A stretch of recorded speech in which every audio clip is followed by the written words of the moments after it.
Hello everyone, welcome to orbital academy.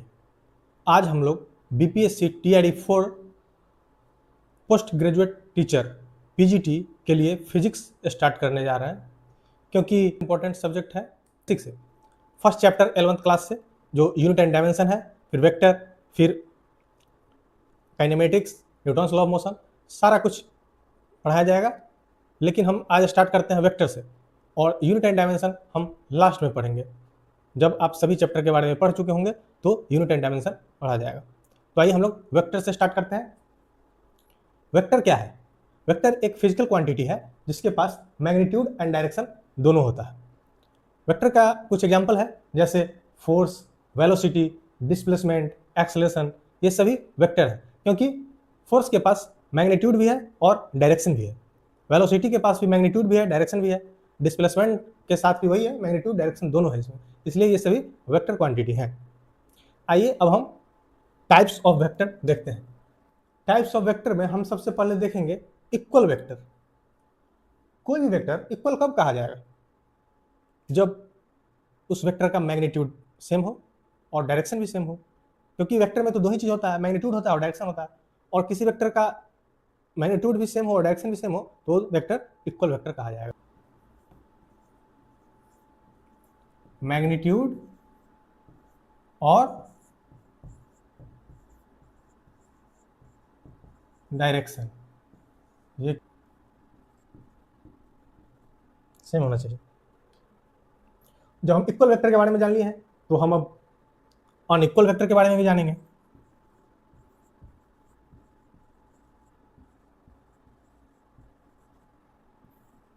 Unequal vector, कोई vector unequal कब होगा? क्योंकि वेक्टर में दो चीज होता है, मैग्नीट्यूड और डायरेक्शन। तो अगर दोनों में से कोई भी एक चीज या दोनों अलग हो तो वेक्टर अनइक्वल होगा। ठीक है। हमारा अगला है पैरेलल वेक्टर। पैरेलल वेक्टर क्या होता है? जब कोई वेक्टर इस प्रकार हो या इनके बीच का एंगल 0 डिग्री हो तो वेक्टर पैरेलल वेक्टर कहा जाएगा। और इसके साथ हम लोग देख लेते हैं anti parallel vector. Anti parallel vector, जब वेक्टर के बीच का एंगल 180 डिग्री हो तो वो क्या कहा जाएगा? Anti parallel. इस प्रकार एक ही डायरेक्शन हो, एक इस डायरेक्शन हो, तो ये वेक्टर ए और बी, इनके बीच का एंगल है 180, एंटी पैरेलल है। एक ही लाइन में हो तो वो हो जाएगा कोलिनियर वेक्टर। जैसे वेक्टर ए, वेक्टर बी और वेक्टर सी, यहाँ पे तीनों एक ही लाइन में है तो ये हो जाएगा कोलिनियर वेक्टर। और अगला है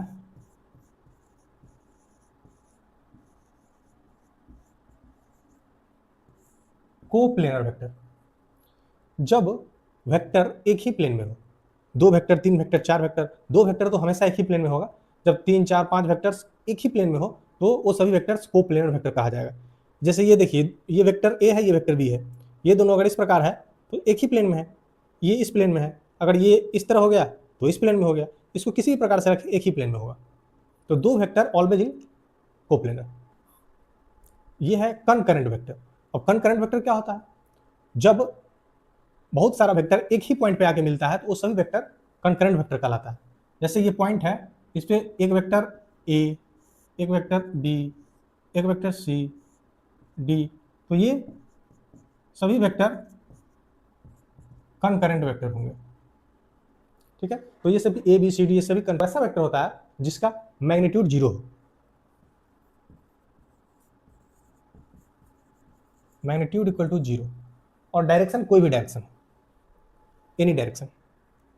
एंगल बिटवीन टू वेक्टर्स, कोई भी दो वेक्टर है, एक vector A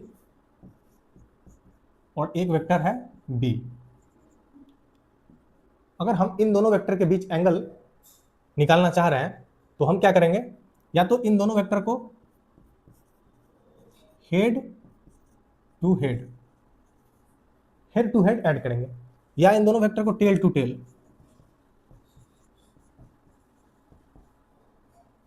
head to head या टेल टू टेल लगाएंगे, और इनके बीच जो एंगल बनेगा वो इस दोनों वेक्टर के बीच का एंगल होगा। जैसे ए और बी को हम लगाते हैं, अगर हम टेल टू टेल लगाएं तो ये वेक्टर ए है,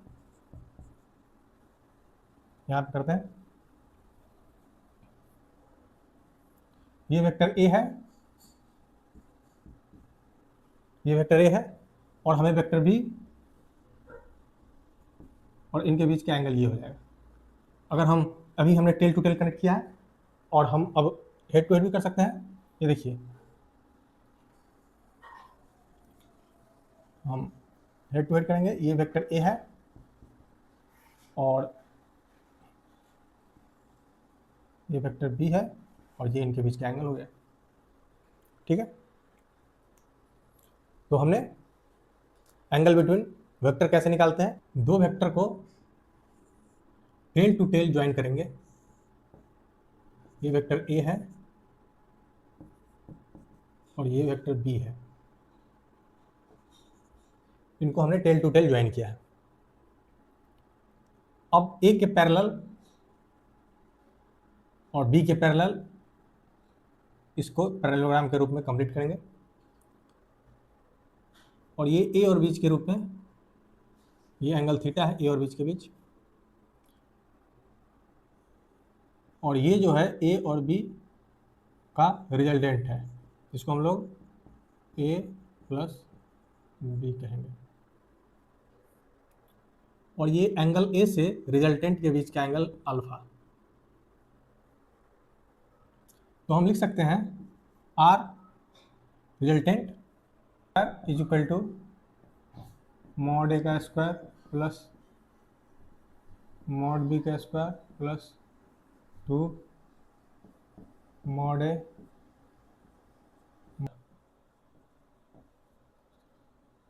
angle between vector A and vector B.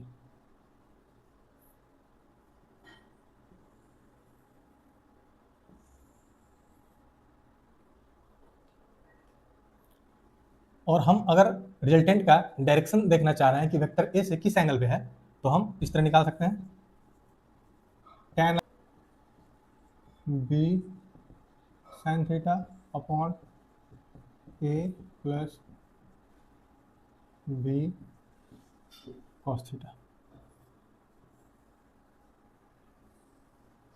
इससे हम लोग डायरेक्शन निकाल सकते हैं।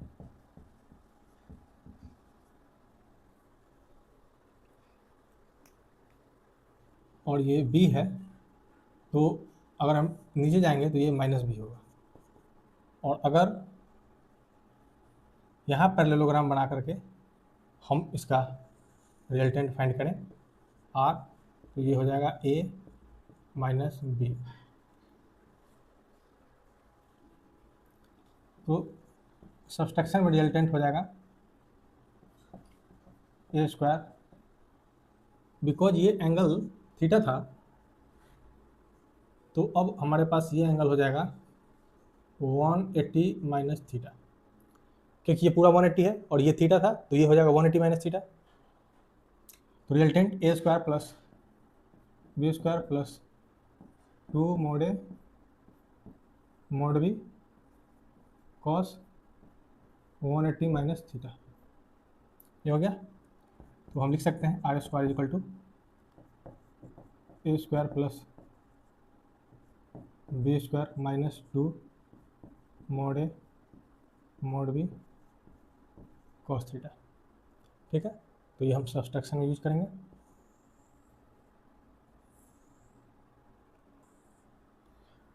अब हम देखते हैं यूनिट वेक्टर। यूनिट वेक्टर वैसा वेक्टर होता है जिसका मैग्नीट्यूड 1 होता है। यह वेक्टर डायरेक्शन के लिए यूज किया जाता है। तो हम देखते हैं, हम जानते हैं कोई वेक्टर अगर ए है तो इसके पास मैग्नीट्यूड है और डायरेक्शन है। तो इस ए वेक्टर को हम इस तरह लिख सकते हैं, इसका मैग्नीट्यूड मॉड है और डायरेक्शन, क्योंकि यूनिट वेक्टर होता है तो इस तरह लिख सकते हैं। अब हम यहाँ पे unit vector is equal to इस तरह लिख सकते हैं, ए वेक्टर अपॉन मॉड है। तो ये हमारा यूनिट वेक्टर निकालने का फॉर्मूला आ गया। कोई भी वेक्टर का यूनिट वेक्टर निकालना है तो उस वेक्टर को उसके मैग्नीट्यूड से हम डिवाइड कर देंगे तो हमारे पास उस यूनिट वेक्टर आ जाएगा। ये एक्स एक्सिस, ये है वाई एक्सिस और ये है जेड एक्सिस। एक्स एक्सिस के हम आई कैप, जे कैप, के कैप मान लेते हैं। जे आई कैप, आई कैप, जे कैप और के कैप, इनका मैग्नीट्यूड 1 होगा क्योंकि ये एक्स वाई और जेड डायरेक्शन में यूनिट वेक्टर है। ठीक है।